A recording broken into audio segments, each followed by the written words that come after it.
looks really funny. You have to see it. Don't mind me. I'm just a witch. What about... You know what I'm saying? If I do this? That's nice. More witchy. Oh. What about just like this? Okay. Anyways. Welcome back to the Sinister Sisters Podcast / What's Up Weirdos Girly Gore. Another crossover episode. Yeah. This one will be like when Buffy was on Angel. Oh my god. Thank you. Except that I should have saved that joke for later. For later? It's fine. We'll keep it. But I guess from now on we can just say our normal hello. I'm Felicia. Hello. I'm Lauren. We're best friends. And we love scary movies. And that's it. That's it. Today, if you couldn't tell, we're talking about witches. So if you couldn't tell, that's probably because you're listening to the podcast with just the audio. If you want to see our spooky outfits, you can see it on my YouTube channel, Girly Gore, or on our Instagram, because we will certainly post this. Yes, we will. We look great. I feel great. We're back to our Salem roots. Felicia Which and I can't wait to talk about, by the way. Oh, yes. Should I not jump in? No, we can jump in. So, yeah, we're talking about witches. We're going to talk about all of our favorite witch films. Yeah. Yeah. Okay, so I will let you know right up front that Lauren's research was far superior to any research I do. So if you're expecting research from this podcast, just turn it right off. Just turn it off and move on. But I have one fact. Oh, let's hear it. Lauren had a full Google Doc, and I have a half page written in a notebook. So we are loose today. We're loose. Okay, so witches are great. We love witches. And this is something that is funny to talk about because a lot of people today, I would say, still consider themselves witches. And I find it a really amazing thing of female empowerment. Yes. And using the world's... Toby, stop biting your nails. He's stressed. And using the world's energies to take it to your own will. And I think that's just really empowering and awesome. And I grew up desperately wanting to be a witch. I grew up on the Harry Potter train, but even more than that, I think it's probably when I first saw Halloween Town that I got really hooked on being a witch. Oh, yeah. I used to just stand in my yard and just try to make things happen. I would just try to make wind move some leaves. And before I hit puberty, I was like, well, my time is coming. When I hit puberty, then I'm suddenly going to be a witch. Exactly. And it did not happen. It didn't happen. Or did it? And so I guess what we're talking about today, we're talking more about the movie version of a witch. I'm not talking about people that practice Wiccan. I'm not talking about... I'm mostly talking about the American version, the American picture of a witch, okay, in pop culture. And but I just want to say that if you are practicing witch, then I salute you and I say please keep going. And maybe keep us, maybe do a little spell for us. Keep us in your thoughts. Should we talk about our Salem experience first? No. Okay, later. We're going to get to it. Don't worry. Great. So first, I just want to say that the first film that has witches in it was from 1922. Look at these hard facts. And it's called Hexan. And it says witchcraft through the ages. And this seems to be more of an exploration of witchcraft and like an interest in it versus like a scary movie. And it wasn't like a story, I guess. Maybe it was just... I think there was story, but I don't know what it was because I didn't do that much research, you see. I won't ask any more questions. But it's interesting because in my research, the next ones to come up were from the 30s, and I hadn't even thought about this when I was thinking about this episode, but Hello, the Wizard of Oz, right? Yeah. And even before that, Snow White. So Snow White is 1937. Is when it was written? Is when it came out. The movie. Oh my God. Isn't that crazy? Disney movie. I know, but isn't that crazy that came out in 1937? Yeah, wait, huh? I mean... It's like, how is it possible? Grimm's Fairy Tales was much before that. Everyone just pretend like that didn't happen. That's true. But yes, I mean, we're not going into all that, but yes, witches have been around in life and stories since the beginning of time. Just like ghosts. But we're really talking about it just in terms of film. So in Snow White, we of course have the evil witch that gives Snow White the apple, and she has the power to be to transform from very beautiful to very ugly to and to poison and to do all these very evil things. Which, like, changing your appearance between beautiful and like a hag yes. is a theme, I feel, in a lot of the movies we're going to talk about. It's definitely true. And the witch really wanting to keep her youth. Yes. Seems to be coming up a lot. And then we have the Wizard of Oz, which is good witch versus bad witch. Mm-hmm. We have the Wicked Witch of the West and Glinda the Good from the East. North? East is the dead one. East is the dead one. And I think South doesn't exist. In the film. In the film version. It is in the book. But in the book and also the Good Witch of the North is the only way that I remember that. The Good Witch of the North! Wait, have I ever told you my favorite part of The Wizard of Oz with Glinda? No, but I would love to know by now. There's this incredible, it must be a mess up. But there's this part where Dorothy is singing about how the Wicked Witch that she saw a Wicked Witch, right? She's like singing about the Wicked Witch of the West, and she's like, and it's really scary. And then we see a shot of Glinda just being like, oh, I know what you're talking about. And it's so odd. It's like, she was just telling a really scary story. Why are we showing the other witch? And it's also like as if Glinda doesn't even register what she said. Weird. It's very odd and amazing. And I've always thought that's how we got Wicked. And Glinda in Wicked being so dumb is because of that one shot. God, that's so funny. Where literally Glinda's like, oh, a spooky story. Oh. Clearly, we're also, if you remember, theater people, so Wicked is close to our hearts. Yes. And I would say, yeah, just like canon. Just canon. Like Wizard of Oz. But yeah, so Wizard of Oz also gave us the Green Witch, right? The face painted green with the warts and all that stuff. Mm-hmm. The depiction of the old hag, I guess is the word we'll just continue to use, has been around for a long time. And I think that really comes from, and we're going to get into the Salem witch trials, but having someone on the outskirts of society, someone that is seemingly strange to the rest of the community, and that person being labeled a witch. Also, women that did not marry, any women that didn't have the conventional time of womanhood or whatever that they were trying to portray could be considered an outcast, and then a lot of times would be considered a witch. Which is interesting. And I'm trying not to go into history, but I do want to say there was a resurgence and there's been a resurgence of witches throughout our history. One that you can mention is like the Renaissance, where it's like magic, including like what I'll call like white magic, which is just like happy, like more chill magic of the everyday, if you will. And that being relatively accepted and then squashed down by the church. And that sort of happens, I think, a few times throughout history where you have like a little bit of a resurgence and then it is sort of smushed down. And that of course happened in the Salem witch trials as well of this character, this outcast character, if you will, and people calling the outcast or whoever they want to destroy in some way a witch. Mm-hmm. So it being this sort of and normally thing. It being a woman with any kind of power. Any kind of power, yeah. And we'll definitely get into that as well. But, so, the evil witch, the Wicked Witch of the West, having the green face, that became a huge, like, Halloween costume situation for a long time. If you're going to dress up as a witch, you, like, painted your face green. I know I did that. A fake nose with a wart or whatever. And it was considered just, like, a witch was a very ugly creature. Like, that was sort of the pop culture view of a witch. Even my mom, like, back in the day before sort of modern day Halloween costumes, you just go buy like a mask and like the witch would always be really ugly, right? Mm-hmm. And that and I think that sort of comes from this like Wicked Witch concept. Going back to me wanting to be a witch, I also asked my mother as a child multiple times, "Are you sure we are not a descendant of witches? Are you sure?" And she's like, "Felicia, I just don't think so." And I was just like, I don't know, I'm experiencing some things and I'm just saying it might be true.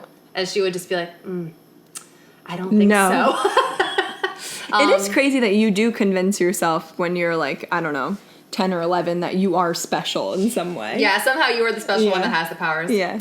But I think it's also this thing of like assuming that you do have all the power, that you can make anything happen, which I think we sort of can. And I guess we have held on to. Yeah, I think we have. Yeah, just have us. Okay, great. So then it sort of chills out in the 40s. And in the 50s and the 60s, we have another resurgence of witch stuff. So we have Bell, Book, and Candle. We have the Crucible, which is coming back to the Salem witch trials, where there wasn't actually a lot of witchcraft going on. It was actually just more of a... I was gonna say witch hunt, but that is the same thing. It was just a power issue, and burning women at the stake, basically for no reason. It's real crazy. It's really bad. We actually took a trip to Salem 2 years ago. Is that 2 years ago? It might have been 3 years ago. We are so old. But we went, and it's this interesting thing because Salem has fully capitalized on the Salem witch trials in terms of like their tourist stuff. Yeah. Like it's very much like that. And apparently in October, it's like their population like bajillion triples in size. Like it's like there's so many more people there.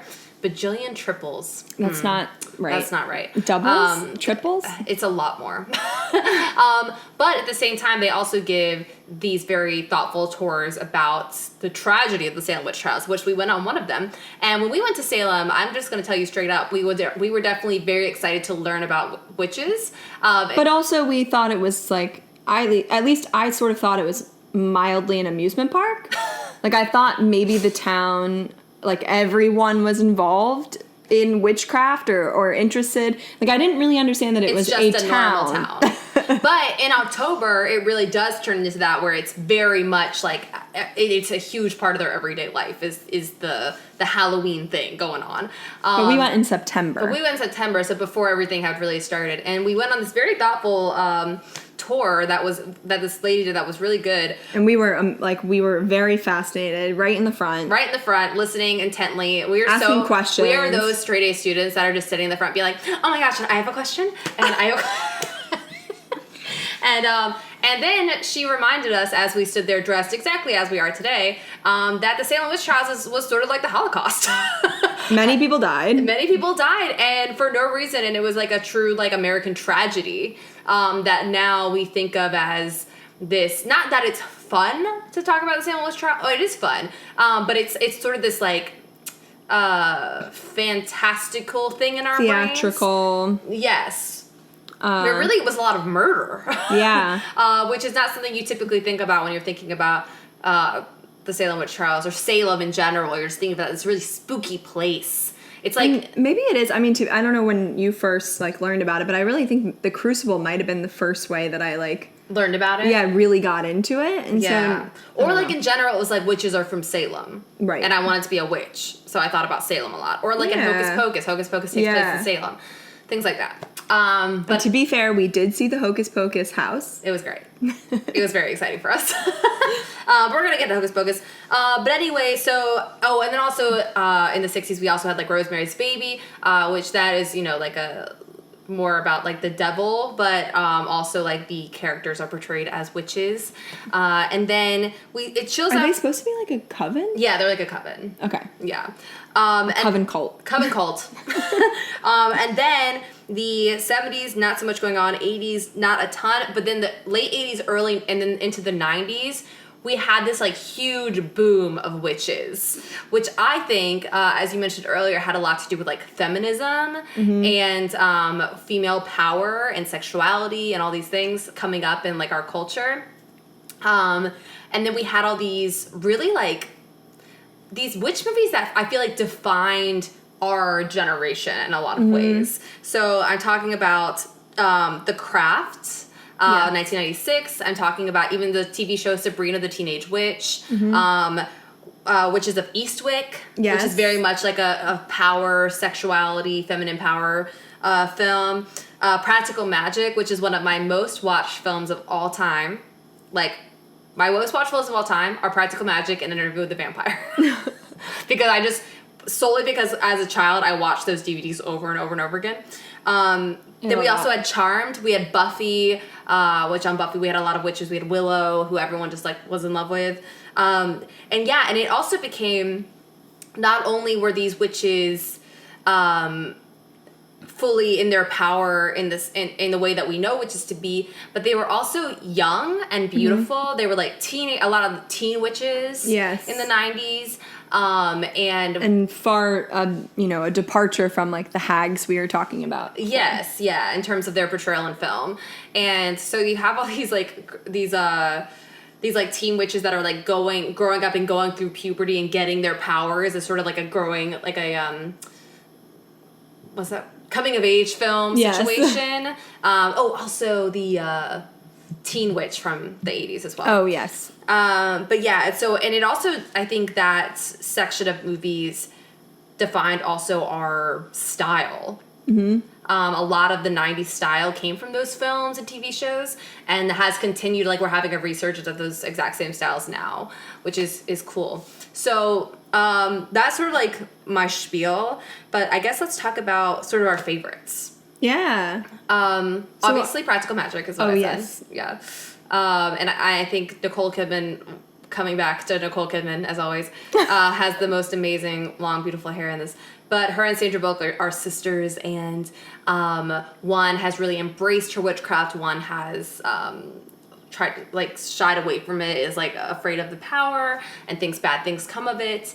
And this comes up in a lot of movies. It comes up in The Craft as well, where the witchcraft and the power is one thing, and it's what you choose to do with it, which makes the evil or the good witch. That comes up more specifically in The Craft. But it's like you have the power to be a good or a bad witch, whatever that means.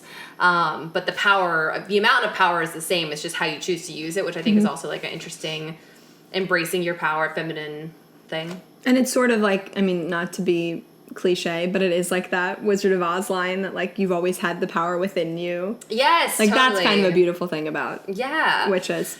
I just watched The Witches of Eastwick for the first time this week, incredible. And it really is amazing. Share.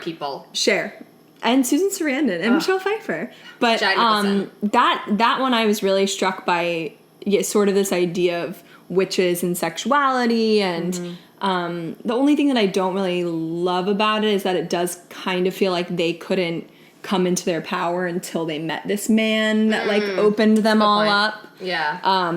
But I mean, they do end up defeating him, so I guess that's pretty good. Yeah. But it definitely has that, I guess just like the freedom of sexuality that comes with accepting yourself and accepting your power, and being a witch. Yeah, and I think the sexuality thing is like really interesting, because women throughout history obviously have been oppressed, and power has been suppressed throughout time, and a big part of that has been sexuality. If you think about most clothing throughout our entire history has been like made by men to like cover women, to stop them from having any power with anything. And it's interesting that in these movies with witches, it's like, because they find the supernatural power, they are able to find power in the rest of their lives as well, which is cool to me. And it is, to be fair, in The Witches of Eastwick, like it is cool that they are separated by Jack Nicholson's presence. Like they fight a little bit in between the three of them, but the way that they defeat him is by coming together. Yes. Which is cool. And I do think that was the other thing I was going to throw on to this like discussion of witches, that I think a lot of it involves female friendship, which is also something that is not in a lot of movies, I would say, overall. And that your power coming from like the strength of 2 women or 3 women is very cool. And that there's normally not a ton of, like, if it is a movie about witches, there really isn't like a male version of that. I mean, sometimes there is, like there are warlocks, whatever else, but it's a different thing. It's a different thing. And I think the coven aspect is like also what makes these movies it's what made them, as I was growing up, I was so drawn to them, is this idea of like these women coming together and making magic and making things happen is like so exciting. And changing their lives. Changing their lives. Yeah. Their own power. Yeah, it's amazing. And that's like, I think why The Craft is so exciting. It's like this new girl comes to school and she's having a difficult time, and then she finds friends. And even though it goes very wrong, it's still like this moment of like when they start all hanging out, it's just like, yeah, like it's like very exciting. And in the same way, one of my favorite scenes of Practical Magic is at the end when they're trying to get this evil spirit out of Nicole Kidman, and they have to rally all the neighborhood moms together to get a full circle of women, and they're all holding this circle of brooms. And even though all these women are not practicing witches, they all have the power to help. And that I thought was like hugely impactful to me. Like, even though it's like maybe they're not the supernatural witch of the movie industry tells us to look at, but they are normal women and they still have power. And that is like very cool to me that movie did. And the other thing, sorry, I'm just rambling about witches. Yeah, sure. But the other thing that's interesting is that I feel like in a lot of horror movies, like we've always talked about how like bookishness and sexuality like don't really go together, but that's not really true with witches. Right. Like exactly. A lot of witches are like, you know, I don't know, researchers. Yeah, absolutely. I mean, Willow. I think about Willow. That's what I was like. I was just thinking about Willow, and I was like, and it's crazy that like she gets to be the witch, and it's like all of her background is like books and knowledge, and sort of similar to in like Hermione kind of way. Absolutely. Yeah, this idea of like having women not only be able to embrace their power of sexuality, but also be really smart and be able to make their own choices and decide their own fate. Like all of those things is just awesome. Amazing. If you hear a shower, that's because Travis is in the shower, and we are just doing this in my apartment. So don't be alarmed. It's just some calming background It's just noise. some calming shower. So I think we can also talk about a few more like recent films. Yeah, well, I was going to say, even though I'm not really sure how I felt about the full season, I think American Horror Stories Coven season was like very influential in bringing back witches, and also like bringing back pretty stylish. I mean, this hat like is probably, I could buy it at Forever 21 because of American Horror Story. That's true. And honestly, I did not like American Story Coven at all. But I will say yes. And then it's also this thing of a lot of people on, I'm just going to say Instagram. It's this funny thing where it's like, this is the version of our culture now where we can look at these things. But on Instagram, like so many people are just being like looking witchy or spooky or whatever, like using those kind of, especially in like in October now. Yeah. And it's a funny thing. And I totally understand that like some people are offended by it in certain ways. But I think it's actually sort of something to embrace of people taking on these sort of attributes of powerful women. And it's, I don't know, I think it's kind of cool and nice. Because that's why I was always attracted to witches, is because they were extremely powerful. And I wanted that. I wanted to have power. I wanted to have influence over my own life. And I think there's also been a real resurgence in like witches on the internet. Not to get like political, but I would say since like the Trump administration, there's been a huge amount of people that have started practicing witchcraft in whatever form that they do. And I think that's really cool too. It's sad that, I mean, obviously the circumstances are not cool, but the fact that the internet has allowed us to like see that people are still like doing this is cool. Yeah. I don't know. And has given a lot of women strength. I feel. Absolutely. And yeah, we're talking about in the movie aspect, that's like the pop culture version of a witch, but those pop culture things are what got me into witches, so. Yeah.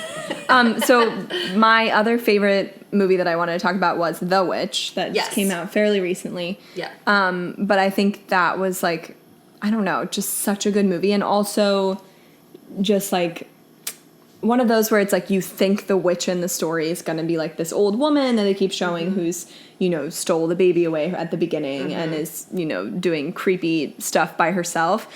But then having the main character at the end be offered sort of a deal with the devil in order to become a witch, I thought was so cool. And seeing sorry, I'm ruining it. If you haven't seen it, I'm sorry. But the last scene of like So all good. the naked women together is another just like very freeing and powerful and, you know, a bunch of ladies together making stuff happen is always I'm coming back to practical magic for just a second here. But there's also the scene where the little girls come home from like spending the weekend with their aunts. And she's like, we dance naked by the fire. And like they're like, what? But even like those images that we have from our history of like women truly embracing their bodies and the world and the spirits and everything is like everything about that coming together. Like you have this image like at the end of The Witch or whatever of these dancing naked women in the moonlight. Something about that is just like that's like power, right? Of just like fully experiencing yourself and your body and the world is really cool. That I think it's cool that these things are portrayed in movies in a way that we can enjoy them. Yeah. And just like, I feel like men are always more in touch sort of with their animal side, or at least our idea of what men, you know what I mean? Yeah. Like, I feel like the boys will be boys, like boys fight and boys like have sex is so much more accepted. Yeah. And so there's something very cool about women being naked where it's like, it's not about, you know, it's not about how their bodies look. It's like about connecting with the earth and about connecting with like that animal part of yourself. Yes, absolutely. Absolutely. I just want to mention that Hocus-Pocus, yes, is one of the best Halloween-y films of all time. And I think Bette Midler and Sarah Jessica Parker gave the performances of their lives. I think, too, that's a great one because it sort of combines like our ideas of witches. That's a good point. Where it's like Sarah Jessica Parker is like very sexy, but like, you know, Bette Midler and Kathy Najimy are like not, totally. Not super sexualized or hot. Yeah, they have like the one sexualized witch. Yeah, exactly. But yeah, I think that's mostly my favorite witch movies. I love it. Yeah, I tried that. Oh, and Halloween Town. Oh, Halloween Town. We also love. Literally, I used to dress up. This is in a episode of my 31 Days of Halloween, but I used to dress up to watch Halloween Town on live TV. That's amazing. So I would prepare myself at 7 o'clock, get fully in costume, get my snacks for the 8 p.m. start time on Disney Channel. That. Alone. alone, literally alone. My siblings did not participate. Well, now you have me to do that with you. Thank God. We will dress up and watch Halloween Town live. I can't wait. But yeah, I think that's probably it. I wasn't sure how much we were going to talk about just witches in film / versus witches in the real world. But I think we did a little bit of both, which is cool. And obviously, like, we don't know a lot, so please don't take this as a history lesson on witches. Just fun times. It's just fun times that I really enjoy witch movies. So yeah, that's it. That's it. All right, have some sweet, sweet nightmares. And have an ice cream. Bye. Bye.